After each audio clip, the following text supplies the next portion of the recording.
Hey y'all, easy.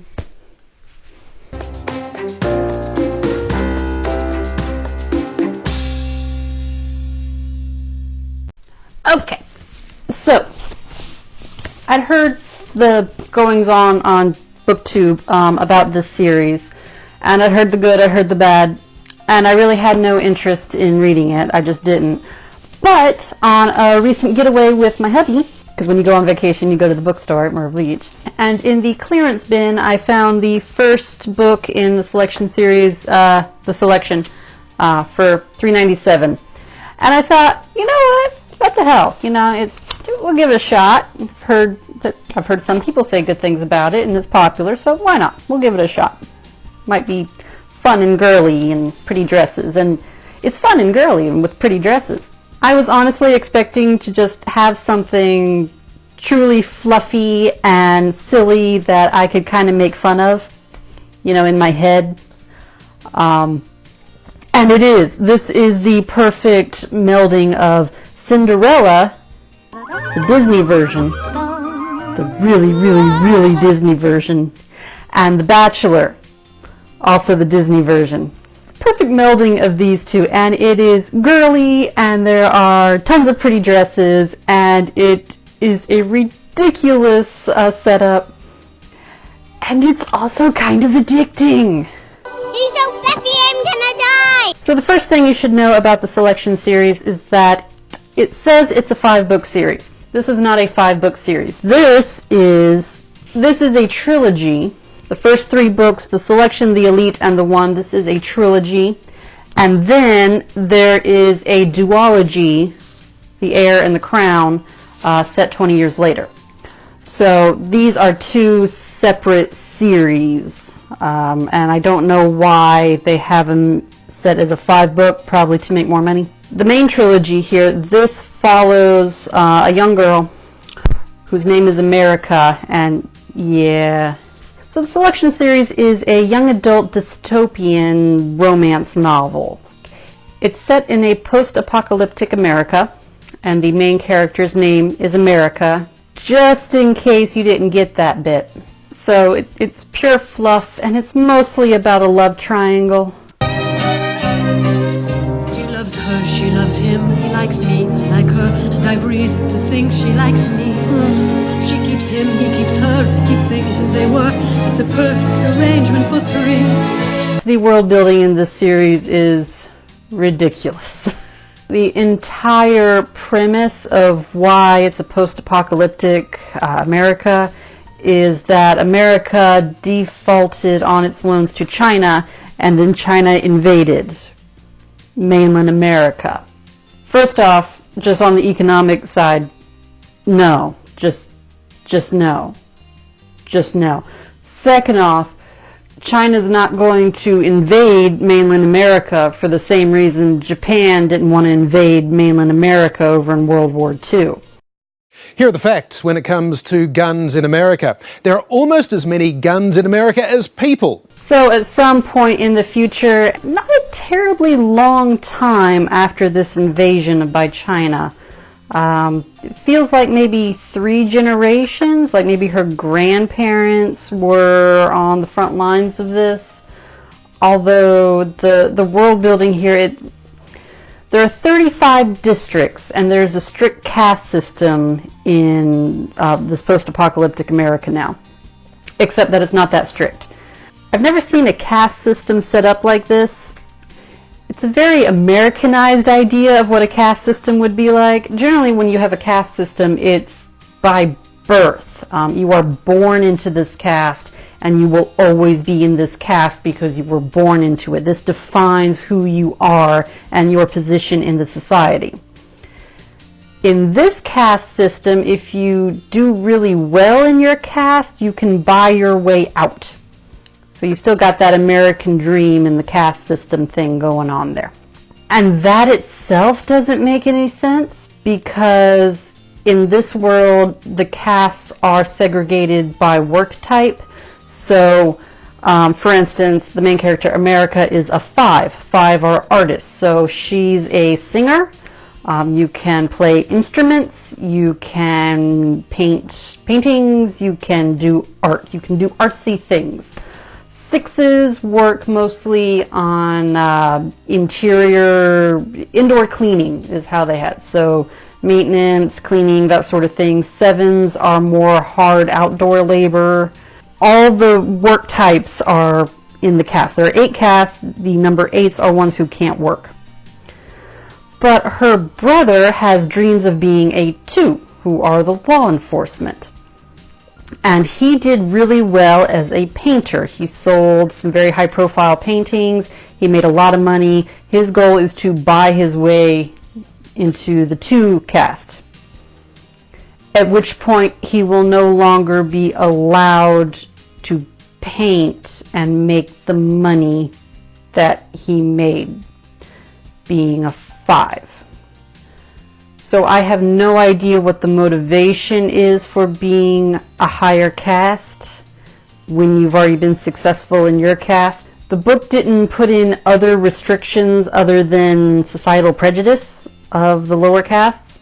And societal prejudice goes away real quick when you have a lot of money. So that didn't make any sense at all to me. Furthermore, the caste can be changed by a wave of the hand from the crown. All the girls who are selected to be a part of this selection process are now, if they were less than a 3 before they went into the selection process, they are now, through a wave of the crown's hand magic, are now 3s. Even though their families will still be 5s or whatever they were before. So now they got to start over if they're not married to the prince. It didn't make any sense to me. It didn't make any sense. That's not how a caste works. Furthermore, the world building with the caste system was remarkably simple. There are 8 castes. They're all segregated by work status. And it was just simple enough to where the reader could fully understand the society system after the first chapter. And that drove me insane. Well, that's just lazy writing.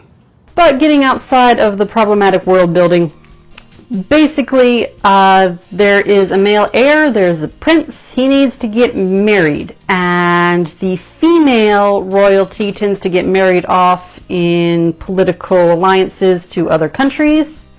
That's cool, but the male heir, we gotta boost morale with his marriage, so we're gonna have this big selection process. It's a big, reality TV sort of thing, where one girl from each of the 35 districts is going to be picked to go to the palace, dress up in pretty dresses, meet the royal family, go through a whole bunch of rigmaroles and shenanigans and interviews, and then the prince is going to choose a wife. Now, to add a little drama to all of this, America herself just recently broke up with her long-term boyfriend, who is a caste below her, and her family would not approve, so she had to see him in secret.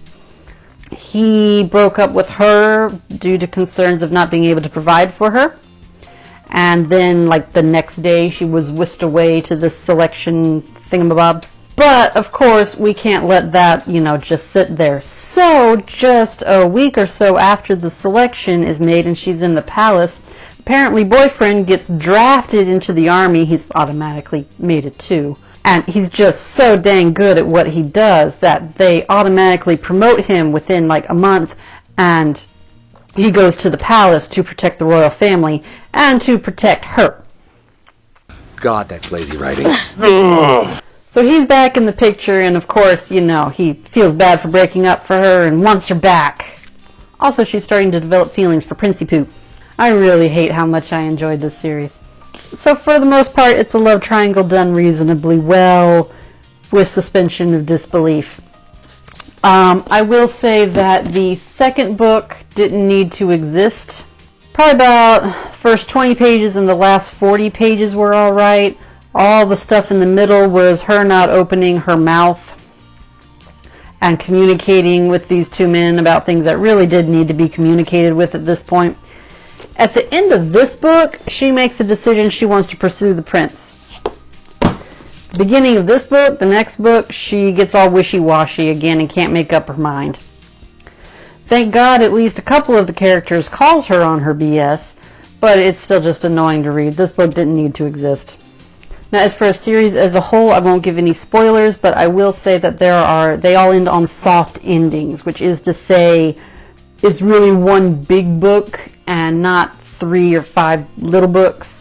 They end mid-scene. I wouldn't call it a real cliffhangers, but they're not standalone books, and they are not books that hold their own within a series.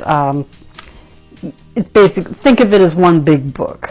You're not going to get the end or any wrap-up of anything in any particular book. You've got to read all 3 of the main trilogies in order to get any sort of resolution on anything.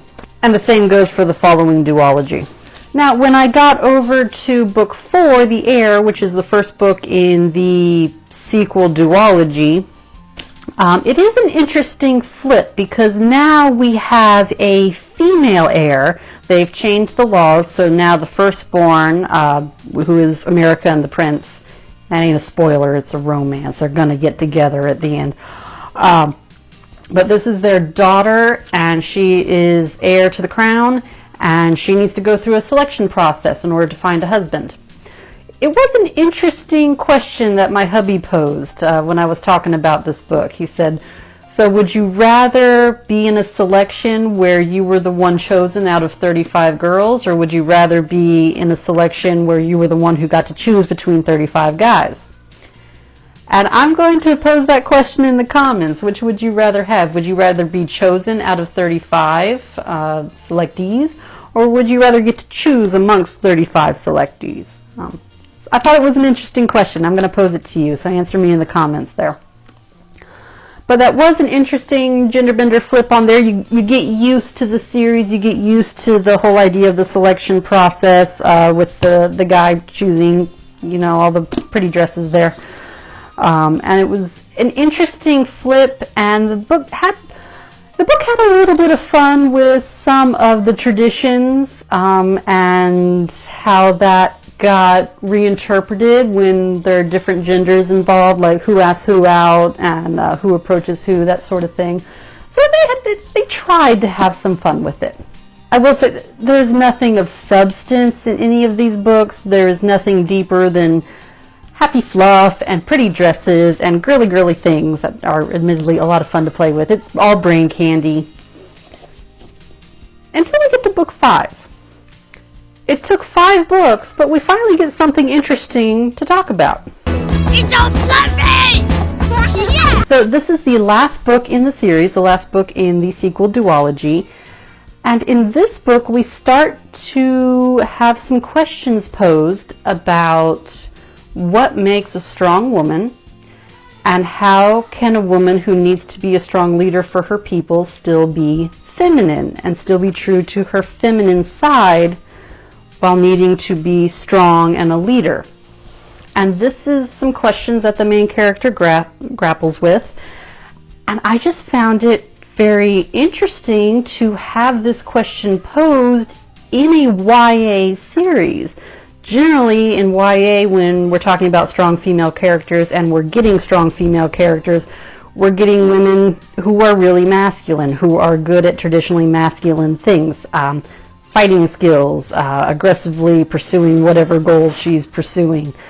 This sort of idea, and she ends up competing with the men. And in this book, she wants to design dresses and she wants to be girly, but she also wants to be an effective and strong leader for her people. And she's grappling with how to do all this while still having all this pressure from the media, all this pressure from her parents, from her people, from her advisors, how to balance this and how to choose a mate who will be a partner to her and not a competitor for her. Now, I don't feel like the book actually answered any of these questions or did a particularly good job of handling the issue. But I was impressed that the author even brought it up in a YA series. In the modern environment, sometimes it feels like femininity is some sort of slur. it's not something you see in a character that's meant to be strong. It's something you see in a character that's meant to be overcome. You did something right. Oh wait, I wanted it to go to my head. So each book in this series I gave 3 stars to. The series as a whole I gave 3 stars to. Book number 5 I ended up giving 4 stars to. It tried to tackle some larger issues, and it got my respect for that. So if you haven't written in the comments already, talk to me. Have you read the selection by Kiera Cass? And if not, do you want to read it now? What are your thoughts? I'd love to hear from you. So until then, bye-bye.